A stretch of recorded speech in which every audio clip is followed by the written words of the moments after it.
Yo, what is up? Welcome to my podcast, Still Spinning with me, Steven Celi. I'm super pumped today for today's episode. I just finished having a conversation with my man Jacob Tucker.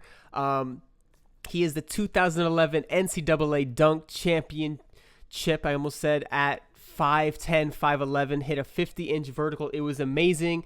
He was one of my biggest inspirations dunking, and it was just so cool to finally get to talk to him. I talked to him on Instagram and different things here and there, but it was just awesome to hear his story and ask him a million questions. And thank you for listening to Still Spinning, where we talk about anything in the world, but a lot of dunking as well. And it's Dunk Life. And this was a very heavy Dunk Life episode. But don't forget, we're still spinning and anything's possible. And the universe loves you. Remember that.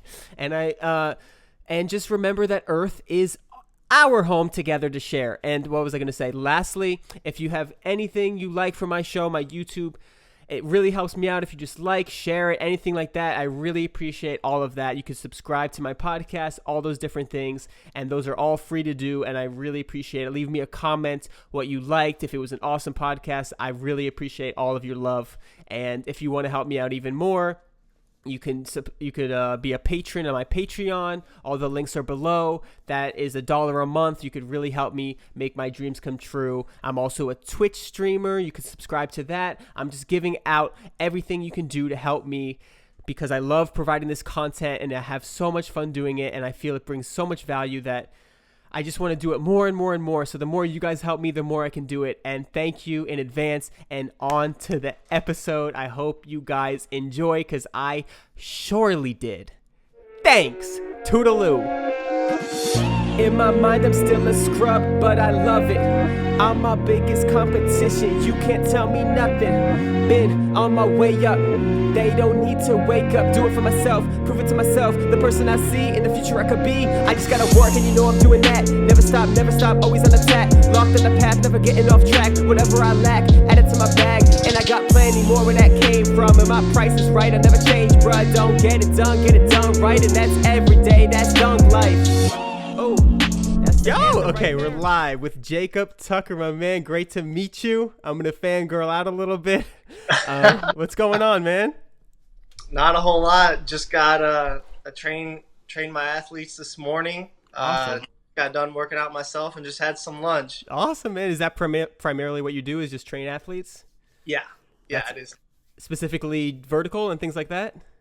So I would say like complete like athletic performance. So obviously explosiveness is the main part of it, and I get a lot of basketball, volleyball players because obviously the jumping thing, they want to jump higher. But I would say it's an overall standpoint for the most part. Cool. Jumping and vertical is a huge part of that. For sure. But I can work with pretty much any sport, and it's about all aspects of the sport and not just jumping. Gotcha. That's awesome, dude. Well, thank you for making the time to jump on the podcast with me, dude. Just want to say that when I saw you back in 2011 when you won the contest, I know I'm not the only one. I was hugely inspired. That's actually like the same year that I started my dunk training, trying to dunk. That year was like the first year I even touched the rim. So seeing you was just like unbelievable. And I just wanted to say it was awesome to finally get to talk to you. And I can't wait to dunk with you one day for sure. We have to make that happen. Absolutely, yeah. I'm getting a little older now. I can still jump. You definitely can still jump. I'm watching you, dude. It's jump about the same, but I don't practice as much anymore. Right. So timing on stuff is a little off, but I just need to practice it more. Yeah. So that's kind of what I wanted to ask you is that. So I saw one thing that was crazy to me is I saw your amazing dunks, obviously in the contest, things like that. But then I would research you and I saw you game dunking like crazy, and I just kind of wanted to know like, how did you get into jumping? Were you always high jumping? Did you start when you were younger? Because you're my height. What exactly is your height actually, by the way? 5'9", 5'10"? 5'10", 5'11" with shoes. So I'm 5'10" and a half without shoes. Okay. Like, to be exact. So yeah. With shoes, 5'11". Yeah. So like, what got you started? So I don't tell a whole lot of people this. Kind of what got me started early. Like I was really into skateboarding. Okay. From about age 12 to 16. And I was pretty good at it. Mm-hmm. But early on, so that's what really helped develop like that foot coordination and explosiveness. Wow, interesting. And So I also started in about seventh grade. I did strength shoes. I think Okay. they're called something different now. If you remember, like the shoes that have like the platform where Like the what people use for squatting now with the little heel on it? no, not that. It has a platform on the toe part of it, so it Okay. makes you always stay on your toes. Mm. They're Oh, is it called, for jumping? I think they're like the jump soles. yeah. Okay. They're I don't know that they're even still around anymore, but older people would know what I'm I know the talking about. jump soles where it's kind of like, is your heel completely off the ground and you're like, Yeah, yeah, yeah. jump soles. I had those as well. I tried those too. And so I did that. Started those in like seventh grade, and probably did those for about 2 years. And so, but the rest of the time through high school, I kind of did, I would say, ordinary stuff. What my coaches told me to do, or kind of what I found for the most part. The internet wasn't a huge thing Right. yet. So were you That playing basketball when you were saying like coaches? Was that basketball coaches? Yeah, Okay, yeah, cool. basketball coaches. And so I graduated high school right at a 40 inch vertical. Wow. And what most people don't know about my story is I actually stayed at 40 inches. So I went to college for 5 years, Okay. and I actually stayed at 40 inches for 2 years. I Wow. was stuck there, Me too. and it sucks, right? Yeah. But what I had to kind of start coming to the realization of is like maybe this is it for me, like because Hmm. everybody has a set genetic potential, and Okay.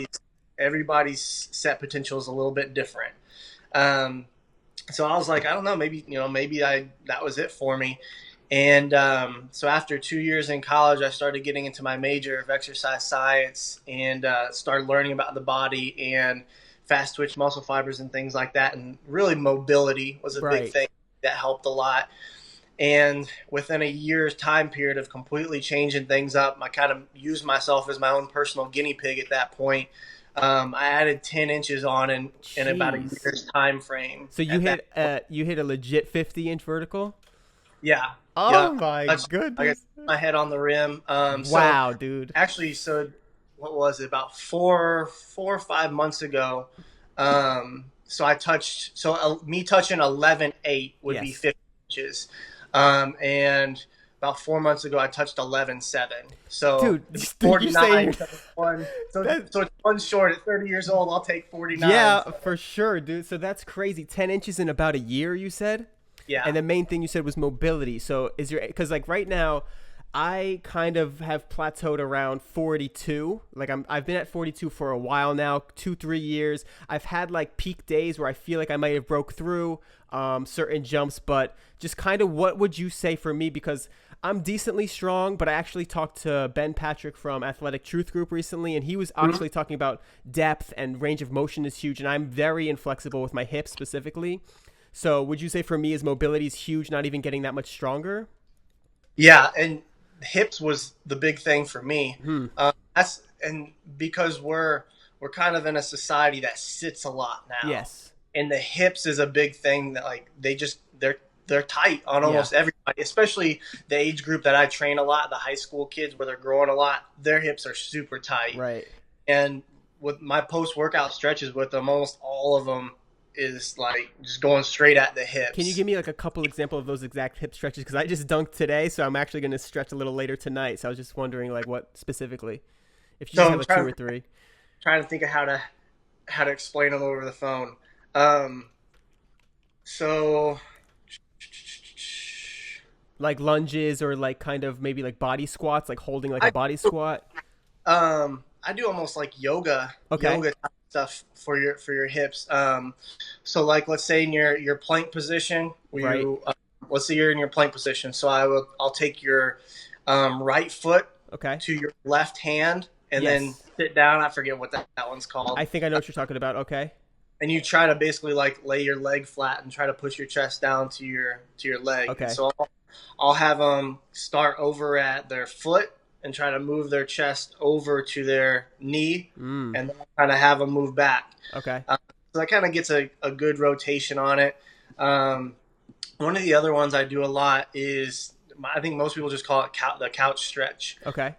where you put your back foot on the top of the couch, Mm-hmm. knee goes on the area where you sit, and So you lean Yes, back. yeah. I know Yes. exactly what you're talking about. It kind of hits like that rectus femoris kind of like muscle in Yeah. your quad. That one. Yeah. So I work on that a lot with them, and uh, that'll hit a good part of your quad, but also a part of your hip that And you're needs trying to to lean forwards with it, right? Try to like Yeah, push your hip forward. I'll lean back with them, Yeah. then I'll lean forward with them, and Okay. then I'll have them pause in the back part, I'll have them pause in the front part, and I'll have them do that twice, and then I'll have them rock back and forth, Wow. and Okay. that So really loosens it up pretty good. cool. So when you're saying stretching, you're not really static, like holding it for that long. Are you trying to like kind of static a little bit, but as you get looser, kind of try to move it and get deeper and Yeah, deeper. yeah. Okay. So it starts off almost all of them start off more as a static, and then I have them kind of move with it a little bit Okay. afterward. But I'll have them static. I'll have them move to a different spot and go static, and then I'll usually have them kind of move back and forth a little bit and kind of get Okay. a full rotation. Cool. That's awesome. That's great to know. I'm gonna actually try to do that later today. So for me going forward is like I think I definitely need a little more strength because I know like my full squat's not the as strong as it could be. Like I see people like you and I see some of my dunk friends that squat a lot more than me. So I think implementing that. What are your thoughts on like strength training for jumping higher? So I believe jumping explosiveness as a whole. So like I always give the visual of like, okay, picture my hand here, and I can't do the other hand Yeah, because yeah, I'm yeah. holding. Okay, picture like a pyramid. Like Okay, this. or I got it here. yep, exactly, both sides. Okay, so one side is strength, the other side is plyometrics. Okay. So for me, both of them have to be moving together to get the best results. Okay. When it comes to plyometrics, to me, you can only go so far with plyometrics before you stop getting Yes. results from it. Yeah. And incorporating lifting with that is what will help kind of usually get through plateaus and things like that. Now, the other side of the extreme of that are people that just do like Only powerlifting. lifting. Yeah. And so let's say somebody who is a power lifter and they can deadlift over 1,000 pounds and squat 700 pounds, 800 pounds, whatever it is. Rarely have I seen any of those people ever dunk a basketball. They're incredibly strong, but I haven't hardly ever seen any of them dunk a basketball before. And so there's a happy medium that has to be kind of found there between strength and plyometrics, and doing them both congruently. Yes. To me is the best visual of how to get to that point. And so let's say there's people that, like, let's say you're getting really strong, Yeah. but you're not getting the results that you want. I'd say, well, let's take a look at how two it's sides going. of the- That means let's take off the strength a little bit because you're strong enough. Yeah. Now you probably need to get the quicker aspect of it in there with the plyometrics. So that's kind of the mindset I usually go by with it. Sounds exactly what I've been like hearing for a lot now. But now adding on to that a little bit, when you say kind of taper off of the strength, go plyometric, do you like kind of like phase training, like strength and then explosion, or do you like to mix them both as you're training somebody? I go both. Yeah. While I'm training somebody. I do both of them at the same time. I usually don't do like only plyometrics for a little while and then only strength. I'm with the people that I train, I'm going both at the same time. Okay. Not for myself anymore. I really don't do any plyometric Yeah. training for myself anymore. I'm 30 years old now. It kind of hits that point of everything that I do now. I look at the risk versus reward of why I'm doing it. If I was still trying to be in the dunking game and still trying to do all that 49 stuff is plenty, dude. Yeah, I would just need to practice everything more often. But I mean, all you guys that dunk a lot, that's essentially your plyometrics. Exactly. And that's what I was just talking about with on my last podcast is like, I do so much dunking and I'm practicing that. I'm trying to jump from different angles. I'm going off one foot. You know, that's essentially my plyometrics. The only reason I like plyometrics would be something for like a depth jump, like where I step off a box. That's what I really like. Now, since I've seen you take off a dribble, I actually saw a video on your Instagram that was from years ago. That was like you trying to, I think I commented on it too. I didn't realize how long ago it was. My friend sent it. Actually, Nico sent it to me. I'm not sure if you talked to him. But you took off from like, you kind of like did a hop step from like beyond the free throw line and then landed. And you didn't look like you lost any bounce from that. Like if I tried to do that, I'd lose so much from such a big jump like that. I would lose so much. So my question is, do you have any did you have any big discrepancy between your full approach jump and your dribble dunks, like with the ball in your hand? So there's always I feel like going to be a little bit of a difference Of course, between yeah. with the ball in your hand and doing it off like a lob or something like Yes. that. Because the main difference is, I would say, your arm swing Right. motion. Now, when you don't have a ball in your hand, you get a full arm swing motion. You create a little bit more power with your upper body. Mm-hmm. That's what I work on a lot with my athletes: timing, how your whole body moves together. Now, jumping with a ball, you don't get the full rotation of your arms at that point anymore. Like, Yes. it's going back, you don't get the full rotation, and so you don't jump as high. But I haven't measured how high I jump with the But ball. like, but you felt like it was pretty natural, like, because for me, is like now I'm finally getting over that. But there was a time, like my one hand off the dribble, I go right left. I know you're mainly left right, but Yeah. when I go right left, is like when I go up with one, I feel like I can get a full jump because I feel like I'm translating my speed into it. But when I go with two hands, I feel like I'm losing so much bounce just based on my technique. Like I can't get that same pop. I can't get that same like speed translated into my jump going for a two-hand dunk off the dribble. I think the reason why I probably always felt comfortable either way is because so after I got that 50 inches in college, so I still had like 2 more years left, and in that time period, all the like I didn't practice trick dunks Yeah. in college. I didn't practice them at all. So that video that went viral, Yeah. that was literally, most of those dunks were me attempting them for the first time. No, between the legs? Yeah, like that. Oh my God. Between the legs, I got I think 2 years before that. Okay. But most all that stuff was like the behind the back. That was me attempting it for the first time. 360 between the legs. That was me attempting it for the first time. Wow. I think it took me like 5 or 6 attempts or something like That's that. wild, dude. Time.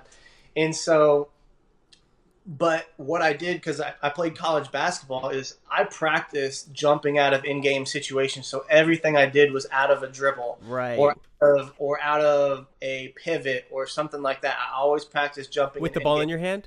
Yes, with the Okay. ball in my. And so I was always comfortable with that. So if I don't throw a lob to myself, Yeah. if you watch my dunking videos, if I don't throw a lob, I always dribble into it. Yes. I never just run up holding it. I always dribble into it. Yeah. Because that's natural for me. That's what I always practiced when I would go up to into my approach, is doing Right. it with the ball and with the dribble. And so with a lot of the kids that I train now, I do the same with them. So I just got a basketball hoop in my gym. Yeah, I saw that. And, Trick shots all day, I've seen. Trick shot Tuesdays. Yeah. Still working on those. Yeah. But like, it's important for the ones that actually play basketball to get used to dribbling into that motion, because that's Yes. the most important part for guys that play. Because if you like, what I tell the kids that I train is, I don't care if you can jump high in an empty gym with nobody around. Exactly. I care that you can jump high where it's reaction based in a game. You don't have to think about it. You don't have to time your steps. You can react and do it. And that's what I focus. That's my main focus with them. It's not as much the straight up Pure and down. vertical. Well, it's Game type jumping. exactly Yeah. how their efficiency is during a game. That's really awesome. And so more on the like always jumping off the dribble and things like that. Did you ever try like a weighted ball? Did you do anything specific for dribble dunking, or did you just kind of rep it out and just jump a lot? I used a weighted ball in high school some, but never in college. It was always just a ball. Awesome. The kids that I have now, I do use a weighted ball. Yeah. Okay. I use a weighted ball. Cool. So any specific exercises that you see somebody that's lacking strength that you would tell them to go to, like first? Like, is it just the basics like squats and deadlifts, or is there any like unique like hex bar deadlifts or anything specific that you like to strength train with? So I do a lot of single leg deadlifts. Okay. Single leg. So with Dumbbells the kids, or the straight bar? so it would either be using a dumbbell, or so I don't load the back much right now. Okay. So I don't load their back at all with weight. What I have them do is, so I have something that's called a U-bar. So Okay. basically, picture a hex bar that does not have the back part on it. Gotcha. So basically set up like a U. Yeah. And so I have them use that and do all their like single leg squats. They'll have their back foot on the bench, like a Bulgarian single leg Bulgarian squat. Oh, so their And, back leg is kind of elevated, like almost like a yep, lunge position, sort of. Okay, so that yep. position and doing. So in everything they do, I have them control down and then it's up as fast as possible. Wow. And to me, that also mimics how you play as an athlete, because most of the when you get bumped, things like that, most of the contact that you get in sports is in that split position when you're on the move. Yes. Right. Rarely do you get a whole lot when your feet are perfectly underneath your hips. So one, it translates to that really well. Being able to control, I make them control the weight down, so they have to control an excess force against their body and then explode against it. Gotcha. So one, it's good for jump training. Two, it's good because it's realistic to how they play and where they're going to feel type of contact at. So that's one of my main ones. Another one is I have them do a reverse lunge. So with the bar, so they do a reverse lunge, knee touches the ground, and from that position, they're basically doing a single leg jump as high as they can. Now, when they're good with being able to land correctly with their knee in the right spot, I add weight. So essentially, they get to the point where they have enough weight where they're only getting off the ground a little bit. So you're saying like they're putting their leg back and then they're jumping. They're kind of jumping into that position. Yep. So it'd be a single leg jump. So it's a back lunge. So they step back. That hit the ground essentially is driving to their chest, and it's a single jump from that position. But the other part of it is, and one of the more important parts is, I make them land back on that single leg that they jumped off of. So let me try to get this picture. So like left foot forward, put your right leg back. As soon as it touches the ground, you're jumping up in the air. Yep. Right leg drives to your chest. Left leg when you're jumping off of. Now when you go back down, you have to land back on that left leg, and in one motion, go right back to that right thing. Go down. So it's kind of like a jump and like a knee drive really hard and then back down. Yeah, and so a big part of that is also the injury prevention side of, because when you play sports and you jump out of movement, you land a lot in a 1-2. It's never perfectly how we try to teach you landing both feet at the same time. A lot of times it's a 1-2, especially if you get caught air. So it's important for them to understand how to land correctly on a single leg like that. And so that's one of the movements. So I don't start them off at that. Right. They do a normal back lunge. They'll drive their knee up without jumping and then be able to put it all the way back down, and their knees in the right spot. And then they do it as like a jump. And those are two of my main go-tos. I do more. I do a where they start seated on a box. So they do a single leg. So it's a single leg squat. They'll hold weight here, almost like a goblet in a goblet position or a front squat. And so they explode up. I make them control it all the way down. So I don't let them drop. They got to control it all the way down. Single leg, right? Yep. And then once their butt touches the box, they got to shoot up as fast as they can. That's awesome. Yeah, I really like single leg. It's been a common theme recently as I keep learning more, and more people I talk to, is that single leg stuff is really helpful. And it just makes sense because, like you said, it's just like you're not always going to land on 2 feet. You're going to be shifting side to side. It just makes sense to have like balance, because if you're doing 2-leg everything, you might have a stronger leg and not letting the other leg do it. Yep. Real quick on the last exercise, the one where you lunge back and then kind of jump up and knee drive. You said you had weights with that one, so would they kind of jump with the weights, or are they like dropping the weights as they do the lunge, or what are they doing?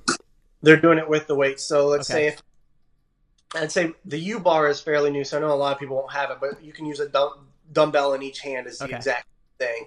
So they hold the weight on that motion. It would also, I don't do it a whole lot with them, but it'd be a good thing to do, to be able to have them go down with it sometimes, like control it down with the weight and then shoot up out of it while releasing it. That almost probably be easier for me to do it on the Vertimax and have them hold with the handles than do weights though. Okay, that's interesting. Cool. All right, so that's a lot of training. That was really good information. I was going to switch gears a little bit and just kind of ask you, like, what are your thoughts on like the whole dunking community? Because I know back then when you were doing it, it's like one guy. That's why it was like so shocking for you, and that's why it's like really amazing for me to be talking to you right now because it's kind of full circle. It went from like back then I was like, there's always like one freak athlete that can do these things. You look like the type of guy that was like built, muscular, and looked like you worked for it. And now it's kind of become like a theme that like you can dunk, like almost anybody can dunk. It's more like the average person. If you train, if you do it, you can dunk. It's more than just a dream. So I wanted to kind of see like, what are your thoughts on the whole dunk community and where you think it's going, and you think it's its own sport, things like that. Man, I think it's awesome. And so like you said, when all that stuff happened with me, I didn't even know what a viral YouTube video was at that point. There was no Instagram. Yeah. There was no Instagram. And so and dunkers weren't really making money. Right. Nobody was doing it full time as a living, anything like that.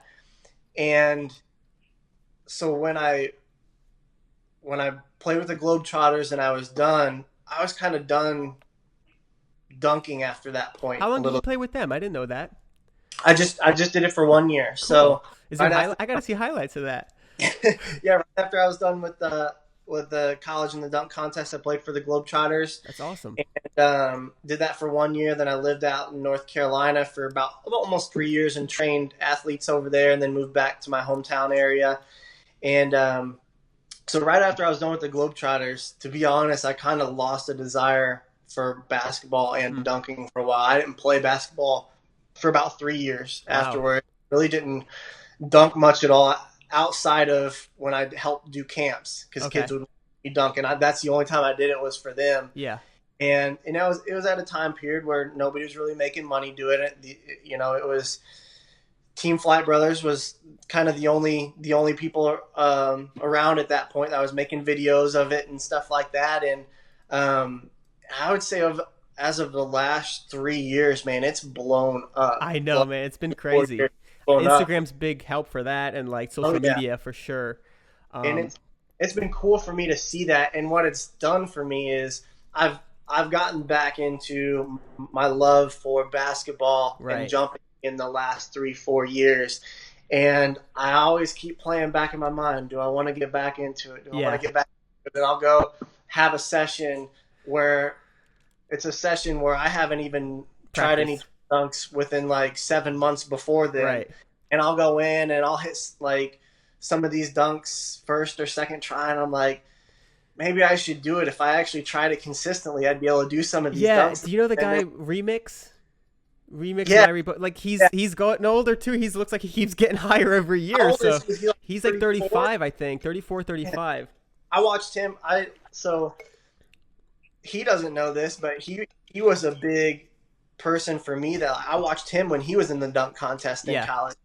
And I loved that dunk contest, watching him and stuff. And like, he was a big inspiration for me when I watched it, because he was one of the shorter dunkers then. Like, they made a huge deal how short he was and how good he did. 6'1", 6'2". And but that was, I mean, then like there wasn't a whole lot of short people dunking. Like 6'1" was really short. Yeah, exactly. Now like 6 foot 6'1" is like tall. Yeah, you're about tall or normal in the dunking world now. Yeah. So going back to that moment, is like when you were training when you hit like 40, was your goal when you were increasing your vertical, was that to dunk? Like, did you always have like a dream to dunk? Is that why you were trying to jump higher, or you just wanted to be good at basketball?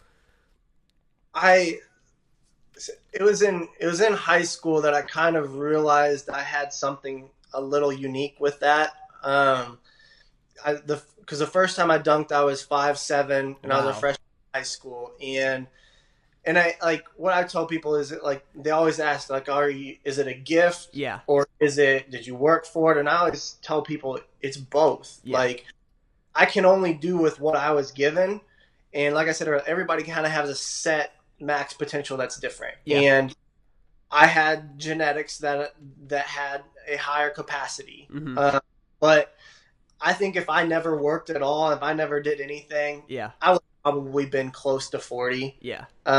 Probably a little less than 40. I would have been able to dunk if I never did anything, but I would say close to a foot of that is probably from work. Wow. From the work. And that's why I like to explain to people, like, it's both. Yeah, like, man.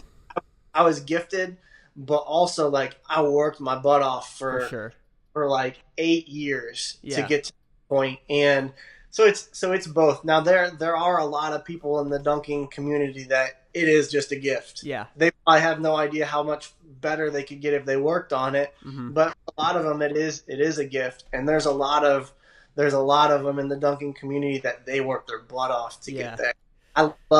I love getting to follow a lot of those guys on social media now on Instagram. I know you and your group of guys down Yeah. there. Um, Man, you guys work your butts Yeah, off. man. That's why when you said that you were stuck at 40 for a while, it like gave me so much hope because I've been stuck here where I'm at, like around 42 for a good while, like a couple years, like I said. And so like I just really want to get the right formula, and that's why it was so awesome to get to talk to you and hear your story. Because I think going forward, I'm going to be strength training, doing both at once. Strength, because I jump a lot, so I'm going to continue my dunk training, but I think I'm going to really focus on getting stronger, doing some of those single leg deadlifts, and also just really work on mobility a lot more, because I've been told in the past that even from like physical therapists that like say my hips are hitting like bone to bone, but and he saw me squat, he said that's probably your range, but I've already improved it a little bit. Like I definitely feel more mobile, so I'm definitely going to be working on that. I want to tell you something because you said that. I was also told that my bone in my hip was rubbing Yes, when I would yes, do we're the squat. same person. So when I was 19 years old, I had an issue where, like, let's say I'm in a defensive stance and I was moving, Yeah. it'd almost be like a nerve would be pinched and I would lose feeling in my leg and I'd fall. What? Like, Oh I my would just god. collapse. And so that was going on for about a year, and I finally went and got it checked out. And that's when they told me that I kind of had that issue Uh a huh. little bit, like, what your hip socket is. Yep. Looked like it came in too far, and so they said it was probably bone rubbing on bone. And the dude's first reaction was like, "Well, we got to go in and chip the bone away and Oof. do this." I was like, "All right, that's last case Yeah, scenario. yeah, What's yeah. first case scenario? Is there anything else I can do?" And so I did physical therapy, basically just core work, to be honest, for the Really? most part. Some hip, like adductor abductor stuff, and I've never had issues with it since. Wow. And this dude about wanted to go in and chip Yeah, my for bone. real. Like Who rip your knows what bones would apart. happen after? Like, I might have not ever been the same. Yeah, man. So but they like, yeah, and we can try to talk some other time about some of the stuff I did that kind of helped me For help sure, me with man. it. But it was a lot of just strengthening my adductors and abductors down there, and Yeah.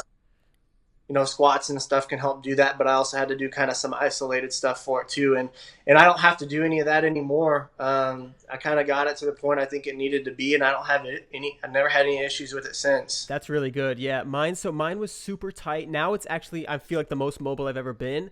I think the main difference for me is that I'm kind of doing it throughout the day, like not super deep, but just kind of like trying to stay loose all day long. And now it's like if I go to do a squat cold, I can get almost into a full squat. And before it was like I had to get super warm before I even get like below parallel. So that's a big Yeah. difference for me. And so I'm just going to keep working on that. The single leg stuff I think is helping a lot too because I'm hitting new muscles. I'm kind of isolating like you said.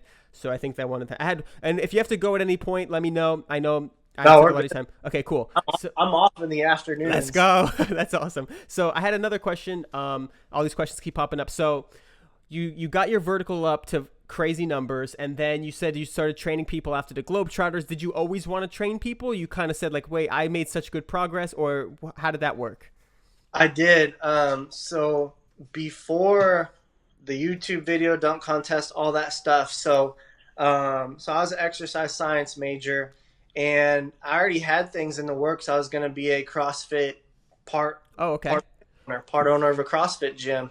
I was into CrossFit at that point in time. I enjoyed competing in it, and so that's what I was going to do after college. Yeah. And then all that stuff happened. Went to the Globetrotters. Had a job offer in North Carolina afterwards, and like I've always loved athletes, Mm-hmm. and I really really like getting to work with that junior high school age range, Right. because when I was that age, I didn't have anybody being able to tell me how to do stuff. Like Yeah. it was people that didn't really know what they're doing trying to help me the best they could. And I kind of had to learn stuff on my own through the trials and errors of it. And the cool thing about it is I can kind of help these kids that are hungry, that want to get better, Mm-hmm. and they're progressing about 5 years ahead of time than what I was, simply because they now have they have the knowledge to be able to do it, and they don't have to go through as like the failures that I went through to get to this point. And that's why I really take a lot of pride in that and being able to help that age group. And plus they keep me young too. Yeah. They're fun. I have a good time with them. It looks like a lot of fun, dude. Yeah, I have fun in there with them. They think I'm the biggest kid of all of them in there, but so maybe. You still are you still playing like pickup or anything like that? Playing basketball or mainly just training? I do now. So like I said earlier, I got footage of this. I need to see this. No, I don't videotape anything ever. So like I said earlier, I didn't play for about 3 years. Yeah. And then I slowly started playing a little bit again, and I played in a county league. Cool. And did that for a couple. I'm still kind of playing it now, but about 3 years. And they only played once a week, and we played 10 games a year, basically, is what it was. And that's all I did for about 3 years. And actually, as of the last probably 6-7 months, I've started playing a lot. Yes. I'll play like once a week. And I started getting kind of that love back for it of playing again, and kind of getting into the rhythm and the feel of playing again. And it's more of doing it because it's fun. Yeah. I do have a funny story. Yes. All right. So I'm not gonna say his name. And you dunked on him so bad. Actually, I didn't, but Okay. I'll explain it. So, so there's this kid in the area here who is one of the top recruits in the nation. Pretty much being recruited by most everybody for the most part. And he's tall. He's 6'7", big, strong athlete. And so I was playing pickup with him that's probably about 2-3 weeks ago, and he didn't know who I was. Yeah. I knew who he was, and he had no idea who I was. And so I got past my defender, and I drove in, and he came from the help side. Yeah. And so he went up probably thinking he was going to block the crap out of me. Yeah. And like this dude can dunk easy, like flat, like straight vert windmills, like stuff like that. He can get up. Okay.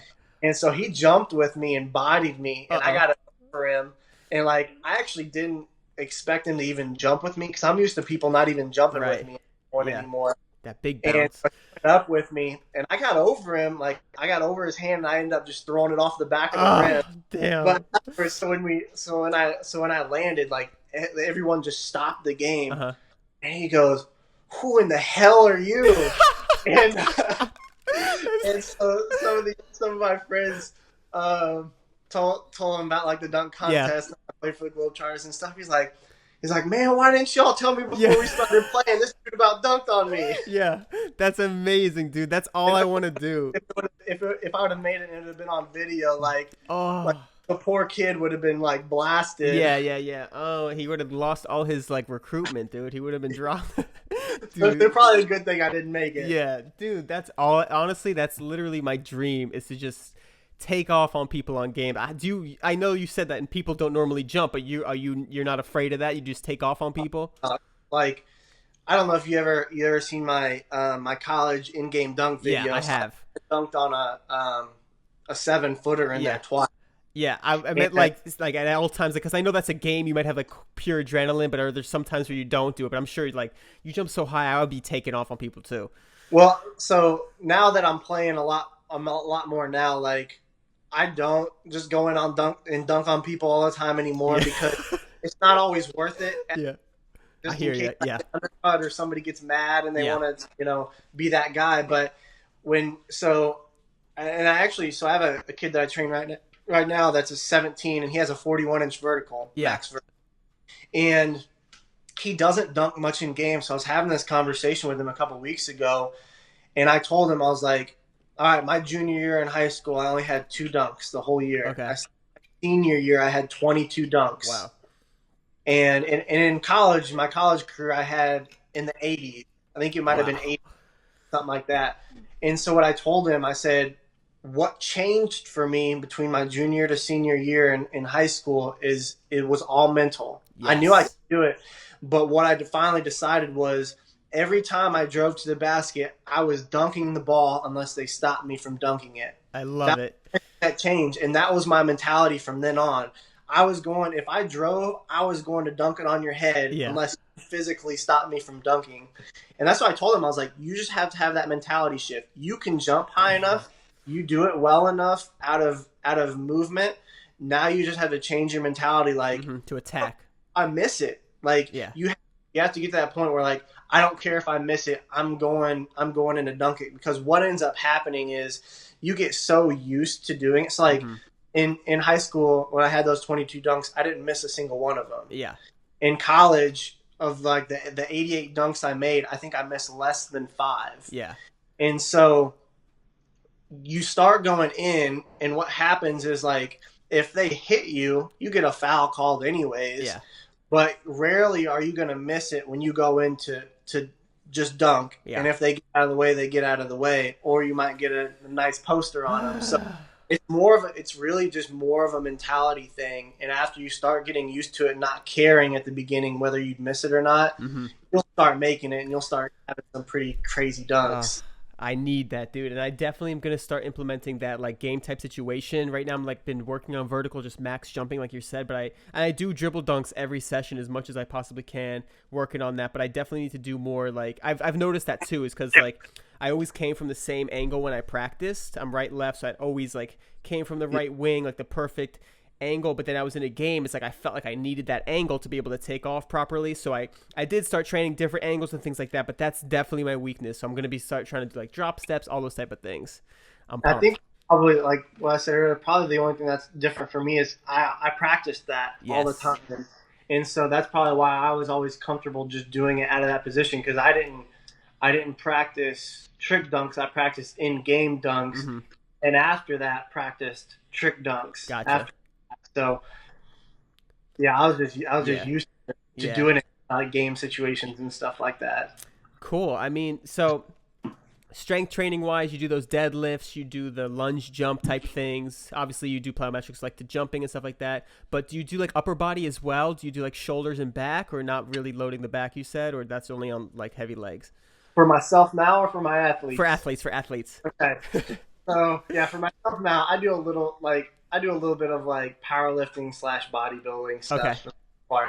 But for my athletes, I do when they do strength stuff, they do all body. Okay. So let's say I'll do, they'll go to they do supersets. Okay. So let's say they have a superset where it's the single leg Bulgarian squat with their back foot on. They'll also have, let's say, a dumbbell row with that. So right when they get done with their squat on both legs, they go right to the dumbbell row. They have that on both arms. They go right back to the squat. So it's constant movement. Keeps their heart rate up. And so keeps their heart rate up, but they're using different muscle groups. Gotcha. So it's something that they should be able to just continuously do. And that's how I do it with them. Everything that they do, it goes a lower body, upper body movement, and they always piece both of those together.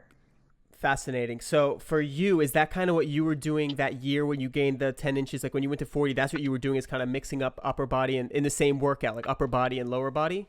Yeah. And because everything was about the sport. Everything was about training for athletics. And in doing that, like that's kind of the best in all body workout, all body movement. Like that's kind of what you need. Okay. I don't isolate muscles with them. I don't do. That's from your experience. So like that's what you did, right? Yeah. So like, yeah. Trying to get your secrets. Like curls. I don't do like tricep like pull downs with them. And so what I always tell people is like, there's never a right and wrong. Okay. Now, form can be right and wrong, but when it comes to training and movements, I tell people there's a more efficient or a less efficient way to get to where you want to go. Okay. And when it comes to programs, like I never bash anyone's programs, what they do compared to what I do, or because we all have a little bit different. Yep. That's And so I just say there's more efficient and there's less efficient. There's not, I'm not going to tell somebody that something's right and something's wrong, except for form. That's the only Yes. thing I say, like that's right and or wrong. Hmm. But when it comes to programming, I just believe I call it more efficient or less efficient. So it's all body movements. It's all about athletic performance. But me now, yes, Yeah. I do curl, I do The glamour muscles. stuff like that. Yeah. Yeah. So when you say more efficient, are you saying like for me, like if I hit legs today, I could have easily done upper body the same day just because I'm not hitting those muscles anyway, so I might as well do that the same day. Is that kind of more efficient? Could. You could, yeah. Okay, cool. I, now, depending on what gym you're doing it at, it becomes hard to do it with. Let's say um, if there's a lot of people in there, Right. stuff like that. Yeah, It's you don't have hard all to day at the gym. do spots or Hmm. two areas because then people get mad too. But obviously, like in the gym that I'm in, that's what we do. So it's not anything out of the ordinary. But I don't say that a whole lot of people do that in probably the normal like Right. global gyms. Okay. So for me, just like a quick, see if we can make like a quick protocol for me just to see, because I'm selfish and I want to know my own secrets and get my own vert up. But also, I think it's helpful to see like actual like program. If I don't know if you how much you can give away, but like for me, I talked to ATG Athletic Truth Group guy. He gave me some great exercises to do. I think I'm going to try that for a few weeks. But basically, I'm going to be jumping once or twice a week, dunking, and then maybe I'm doing strength training at least once a week. I might up it to two, but I'm really focusing on single leg stuff and mainly squats. But I'm going to go full range of motion and just keep loading more weight each week if I can. But just really focusing on mobility as a priority and range of motion, squats, some seated good mornings, which felt really good the first time I did those, some step ups, and some other things. What do you think would be a great workout for me? Does that sound good? Yeah, so like you said, if you're only doing it once or twice a week, you need to do full body, lower Okay. body, and upper body. You need to do both. I would say the people who split it are probably the people that go in almost every single day. Yes. If you're going in three times or under, you probably need to be doing upper I body and can almost go more. I'm just trying. What I do is that body. I jump. I try to make my dunking my priority because I've always had most success when I'm make dunking my priority, and strength training is kind of like Yeah, not like supplementing. I've never done good when I've only jumped as well or not made as much progress. And I tried a strength phase a few months ago where I only strength trained. Like I did 2 heavy days of lifting and then like one super light day of jumping, and I just did not feel great. Like I felt pretty bad. So I feel like the mix is good for me. So the reason I do only like 3 to 4 days is because I try to go in the gym fresh, and so I can give it my all. And I know my body takes some wear, but if I jump maybe a little less, like maybe not as intense every day, or strength train twice a week and jump once a week, I'm open to it. I'm just trying to figure out what's best for my body. Yeah. So what I would say to probably try out is if you're not doing a lot of it, is trying some of those the single leg squats and things like that because one, it is a little bit easier from a mobility standpoint to get to, if you're working one side at a time to get your hip fully open on Yes. those movements than it is with 2 feet. Um, the mobility can play a bigger issue with that. Also, when and this is just from me and how I feel personally, because like I can put a bunch of weight on my back and squat, but I never feel good Yeah. afterwards. Body never feels good. Something usually nagging after I do Hmm. that. But if I'm doing single leg, but if I'm still going heavy, my body feels great afterwards. So single Like leg squat, you mean like onto the box, or is it what and I call that like the Bulgarian squat with your back foot on a bench and okay? like keeping your chest back and going down.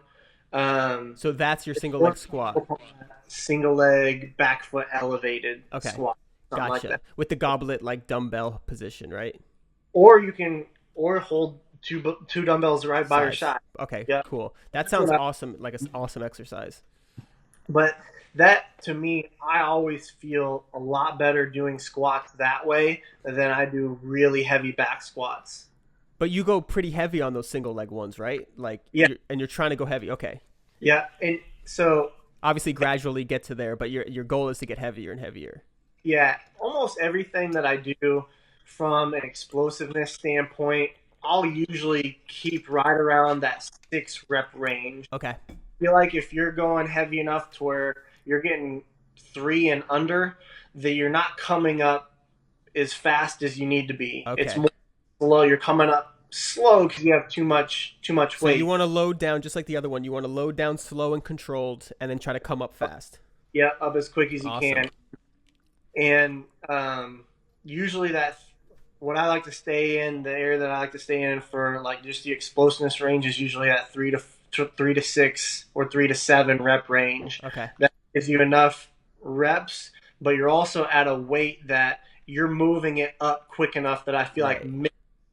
how you jump, the Right. 5 you're wanting to get for how you jump. Once you get under 3, I feel like everything just gets slow. Okay. Your So movement gets more on slow. that. That's really interesting. So most of your training is always focused on trying to move the weight fast, right? Like you want heavy, but you want that balance of moving the weight fast. You never want like a slow movement up, right? Yeah, because if you think of the under 3 rep range, that's usually where most of the power lifters hang Slow out at. twitch type stuff. And they're incredibly powerful. Yes. They're incredibly powerful, but they're not as explosive as what, let's say, like a basketball player is Right. or a sprinter is. So they're missing a little bit of that difference there. I know what you mean. It seems like it's training to you're kind of training to be slow. You can add more weight, but you're not training to be able to Yeah, move that weight fast. yeah. And one more They're detail but about they're missing explosiveness. right, powerful but not explosive. So back to that's just to a detail for the single leg deadlift one. Your leg is up kind of like in the Bulgarian split position too, right? The deadlift one, the single leg deadlift. The deadlift one. So yeah, so I don't put my foot on anything, but that's the same thing. Control down and then up as fast as you can. And now when I come up on that one, I'll actually touch my toe on my other foot just Okay. for a standpoint. So When you so come up, you touch your toe. yep. So I still, let's say I'm doing it on my right leg, right? Okay. So I keep my weight shifted on my right side, and so on the way down, when I'm rotating at my hip, on my way down, I make sure that my knee, everything is aligned how it's supposed to be, just for an injury prevention standpoint. And then when I get full movement, full range of motion, I'm coming up out of that position as fast as I can, and I come right back up to that toe touch. So let's say if I'm moving on my right side is the one that's rotating. Yeah. Left leg, I will keep that leg locked. So Okay. right side rotating, left leg is locked. So that when I come up, I come right back to the same position, basically where it Oh, so started. your leg is kind of behind you like this when you go Yeah. down. So when I'm down, Leg my is leg sticking is out back. backwards, and then when you come up, it's kind of like back on the Yeah. floor next to your right foot. That's what you mean Yeah. by okay. That's like the toe touch, like it's okay. Just like my toe, the top part of my, or the, yeah, basically the ball of my foot, Okay, just touches the a floor. little bit of balance. Okay, okay. And so when you do the deadlift, is your leg a straight leg deadlift, or is it kind of like slightly bent at the knee? It's slightly bent. So what I do is I have them start. I just call it like an athletic position. Okay, I don't have them overthink it. Everybody kind of knows like what an athletic position feels like if you right. feel athletic or don't. So it's a slight knee bend. It's a Mm-hmm. little bit of a knee bend, and then the rest of the movement is all hips. Gotcha. Slight knee bend. The rest of the movement is all hips. So it'd be kind of what I guess some people would call it more of like a Romanian deadlift a little bit, but it's not completely straight. Right. It's definitely like I make them do it with some knee bend in it. Awesome. That's really great information, man. I mean, I asked you a ton of questions. I think I'm pretty good for now on all the info. I'd love to have you back on another time if you want to do updates or we could talk about something else. Is there anything else you wanted to say or anything you want to say to the Duncan community? Anything like that? Promote your training. Do you have any training things online or anything? I don't really have any training things online. See, that's kind of the difference of, I would say, my personality versus like a lot of others. You've probably been able to see like after all that stuff, Uh I huh. kind of distanced myself from all Yeah. of it a little I mean, bit. the vert's still there, Um, so that's yeah, yeah. fascinating as hell, dude. But from like I'm somebody that does not like attention. I Mm-hmm. don't like I don't like drawing attention to myself, and so like I did do some online stuff for a while Uh when I huh. lived in North Carolina, but it was never really fulfilling to me Yeah. because I didn't You feel just like the I personal individual training, which I like as well. exactly. I like being able to one, not only be able to help them with their goals and physically, but I like being able to make more of an impact on them as a person. Yes. And that's what fulfills me. And I've always been someone like I I open up with a close group of people. Mm-hmm. I'm not one of those people that like I throw everything out for everybody and my personality Yes. out there for everybody. I'm a little bit more reserved in that sense, which is probably why a whole lot of people probably wonder what the heck happened to me. That's why you can. That's why that guy didn't know who you were and almost got dunked on. Is the Yeah, thing. exactly. But no, I love where the dunking community has gone, and it really is like a community now. It's Yeah. cool to see all of you guys interact compared to where it was when I got started. And you guys, and because of the community that you've made it, is why sometimes I wonder if I want Yeah. to get back into it. And it'd really just be for that. Yeah. I really don't care about myself doing specific dunks here or there anymore. I care more about helping other people Yeah. and kind of, I was fortunate. I had my moment. Yeah. Like I don't need any more Yeah. of You're that. satisfied with that. Other Hit that people, 50 too. You hit that 50. I'd be satisfied too if I hit 50. yeah. Now, like now I'd rather help you or help one of my kid that's at 41. I'd rather see him hit 50. Yeah. He get like some ridiculous crazy dunk now. Like I don't know. That's just my viewpoint on it. That's But awesome, man. That's really awesome, and I really appreciate you coming on, man. You really helped me a lot for sure, and I know people listening to this will definitely get a lot of benefits and learn a lot from you, and you've been a huge inspiration to us. I can say that for everybody, so I really appreciate it, and I thank you so much, man. So thanks again. I appreciate you having me on. We'll talk soon, man. I'm definitely going to have more questions for you. I might send you some videos of me trying those single leg things, and you help me out. I appreciate it, man. We'll talk soon. All right, I'll see you. Thanks, man. Bye. See ya. Life. Oh, that's the anthem right there. Tried to make an intro, ended up making an anthem.